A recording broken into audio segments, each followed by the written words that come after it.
Bueno, vamos a hablar un poco de economía, a ver cómo arrancamos esta semana de marzo, y estamos ya en comunicación con Nicolás Litvinov, que es economista y director general de estudinero.net. Muy buenas tardes, Nicolás. Mabel Echavarría aquí, ¿cómo estás? Mabel, buenas tardes, ¿cómo estás? Muy bien. Bueno, ¿cómo ves que estamos arrancando la semana? Contanos cómo analizaste ese desembolso que va a hacer nuevamente el Fondo Monetario con este respaldo que quiere el Banco Central para comprar dólares. Ha bajado un poco hoy el dólar, pero las tasas siguen en las nubes, ¿no?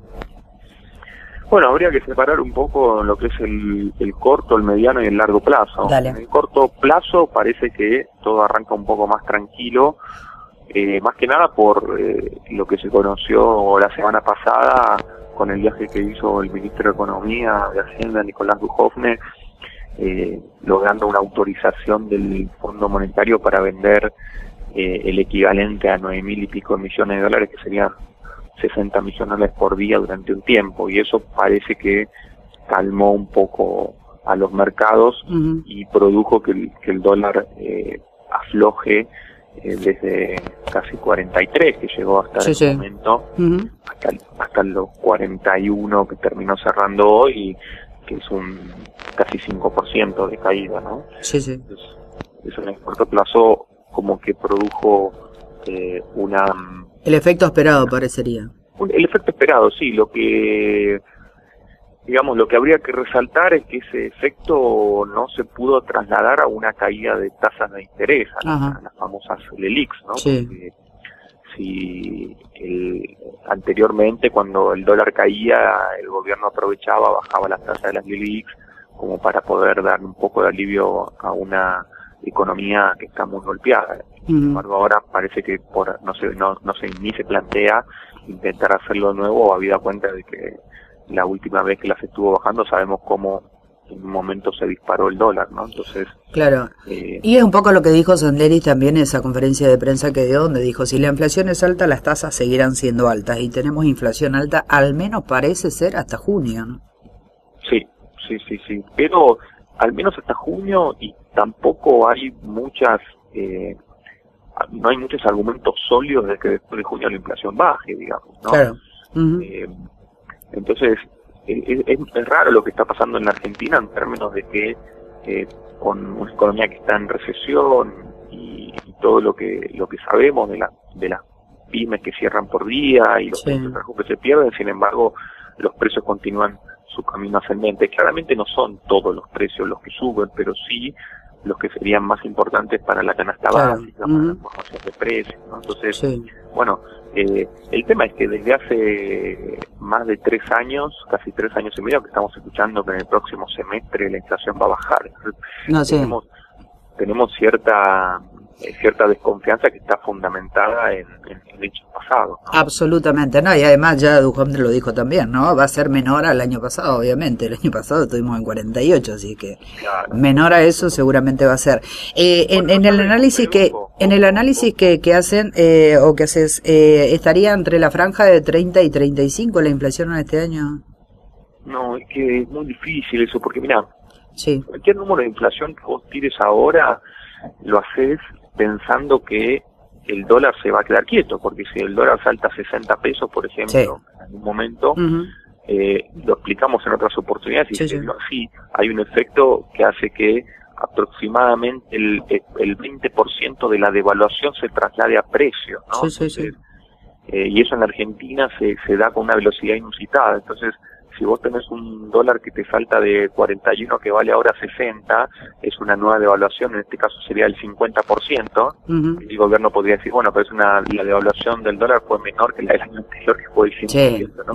Pero bueno, que salta un 50%, entonces ya ahí tenés 10 puntos más de inflación para este año, ¿no? Entonces, por eso digo que cualquier número de inflación que hoy proyectemos, acordate los números de inflación que proyectábamos a esta altura del año pasado y lo que terminó siendo, ¿no? Entonces yo creo que hoy en día se puede hablar de una inflación piso, pero no se puede hablar de una inflación techo, ¿no? Entonces la inflación piso creemos que va a estar piso en torno al 34-35% de piso, de techo. Lamentablemente no lo sabemos.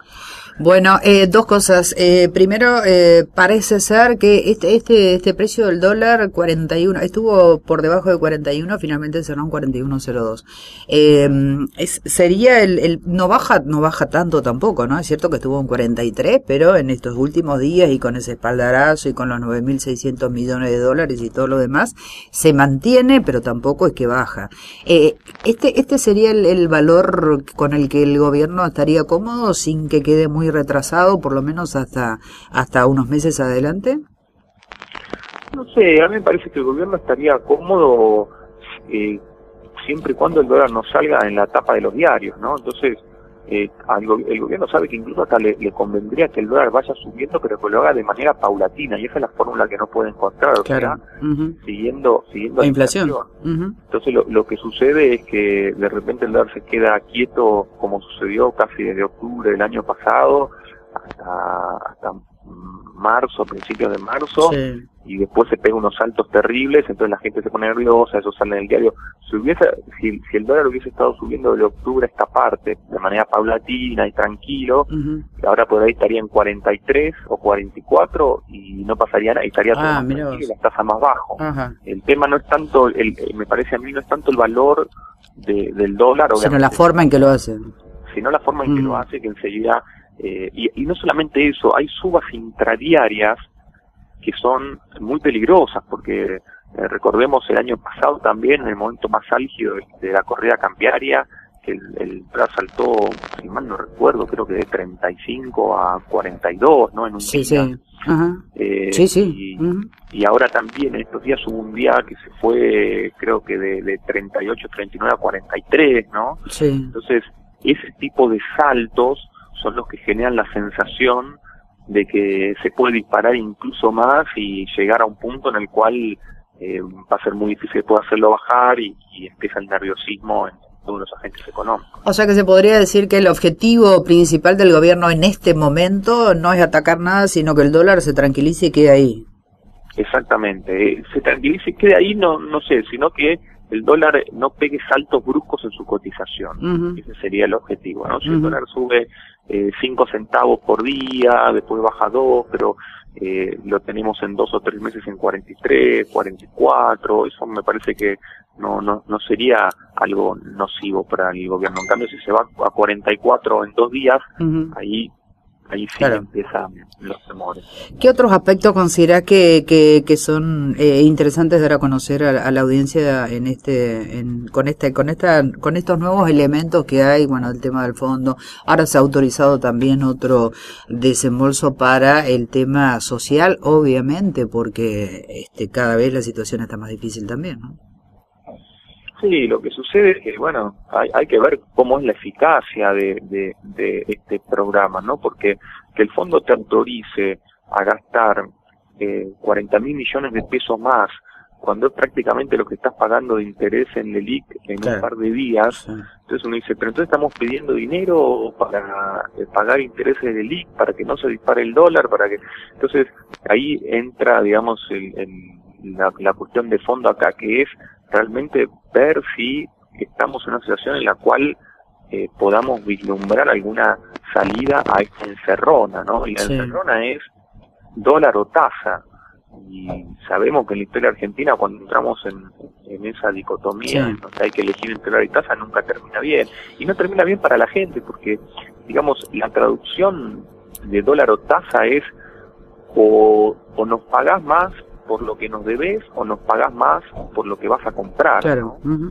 Entonces hay mucha gente que tomó préstamos en su momento con créditos UVA, hay gente que estuvo pagando bastante tiempo un plan de autoahorro y ahora tiene que salir a rematar el plan de autoahorro porque no lo puede seguir pagando porque la cuota se le fue a las nubes, y al mismo tiempo tenemos una economía que, como sabemos, está en problemas y que no hay ninguna medida clara y concreta para retomar la senda de crecimiento. Entonces, desde el fondo te autorizan de repente a esa ayuda, ¿no?, que no es muy relevante en términos de ayuda social, realmente es relevante para la gente que la puede recibir y todo eso, pero son paliativos crisis, de una crisis muy severa, pero a contracambio, como salió hoy, hace un ratito, en varios titulares de diarios, están pidiendo más ajuste, ¿no? Y pedir más ajuste en esta situación, imposible casi. Parece como una cosa que está totalmente desconectada de lo que está sucediendo en la calle y en el día a día, ¿no? Bueno, para el común de la gente esto tiene que ver un poco con la macro, aunque también nos tocan al día a día, obviamente, porque los aumentos y el tema de la suba del dólar en Argentina desgraciadamente impacta, porque todavía estamos teniendo aumentos que vienen desde esta crisis que viene desde mediados de abril del año pasado, ¿no? Todavía quedan coletazos de aumentos. Sí, pero la suba del dólar impacta claramente, como decís vos. Sí, directamente. Claro, pero la suba de tasa también impacta muy fuerte, ¿no?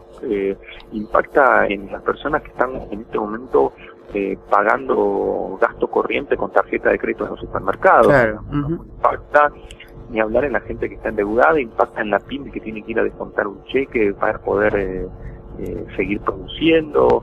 Entonces, ambas variables, tanto el dólar como una tasa, la tasa de la LELIQ en términos efectivos está casi en el orden del 90% anual. Wow.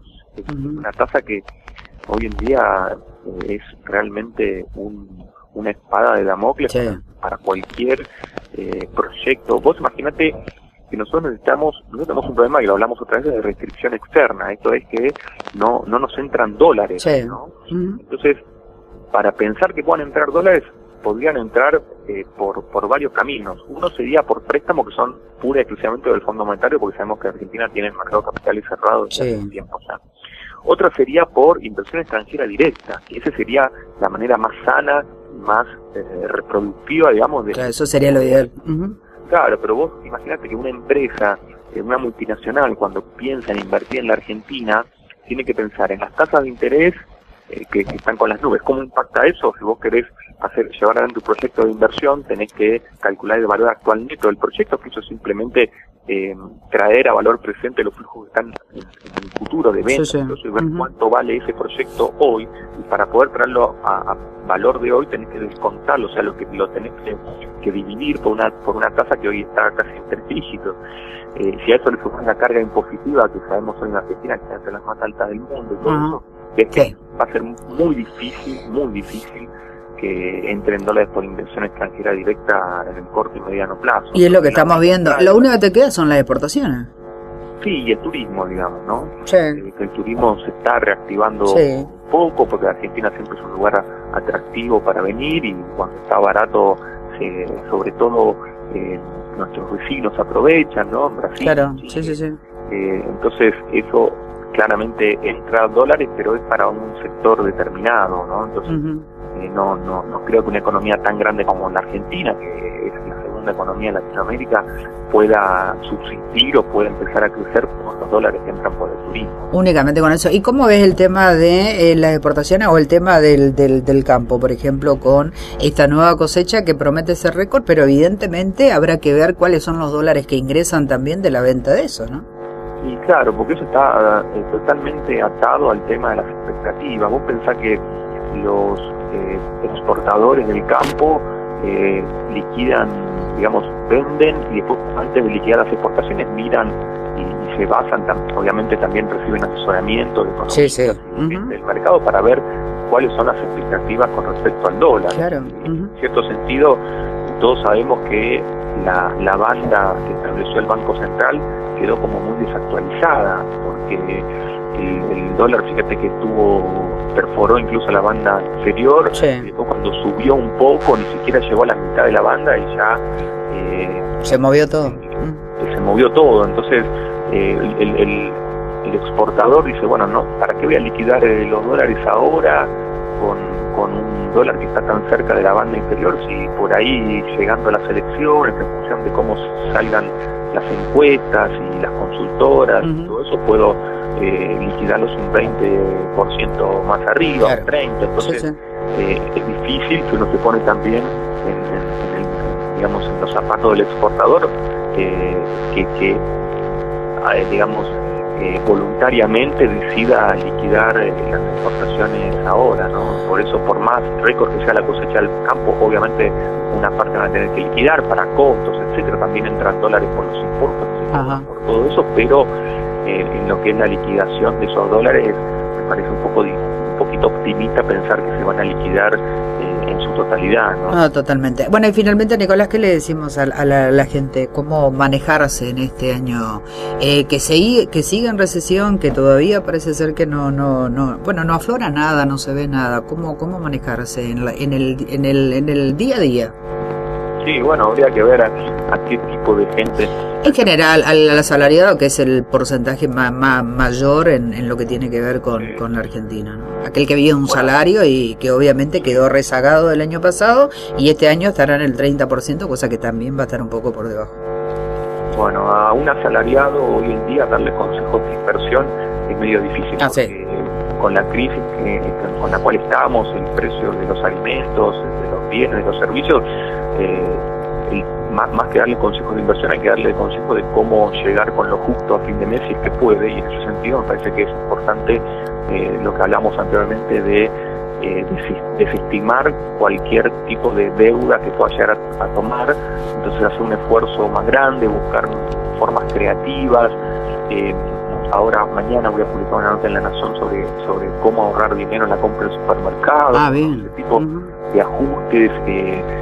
En el caso del asalariado que está más que nada en empresas medianas o grandes que pueda pedir adelanto de sueldo, siempre va a ser mucho más recomendable pedir adelanto de sueldo que sacar un préstamo sola firma o financiarte con la tarjeta de crédito. Claro, porque es mínimo lo que te cobran, claro, en las cuentas sueldos. No, sino directamente a la empresa. Eso lo hacen muchos trabajadores, ir a la parte de recursos humanos, a la empresa, y pedir un adelanto de sueldo por un tema de necesidad, y muchas empresas lo están haciendo. Eso tienen también la necesidad de sus trabajadores de contar con ese adelanto. Entonces, muchas adelantan parte del salario, y con eso el trabajador se ahorra claramente los costos usureros que significa hoy en día pedir un préstamo prácticamente en cualquier lado, ¿no? No, sí, totalmente. Y teniendo en cuenta que, bueno, uno pone un plazo fijo a 30 días y la tasa está entre el 36 y el 38, no tiene nada que ver con las tasas de las LELIQ, ni mucho menos, ¿no?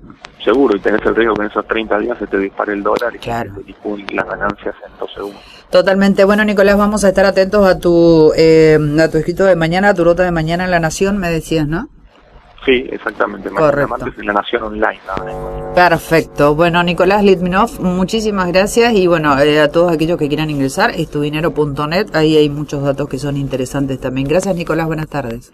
Gracias a usted por el llamado. Hasta luego. Estás escuchando Radio Universidad Nacional del Nordeste, 99.7 MHz.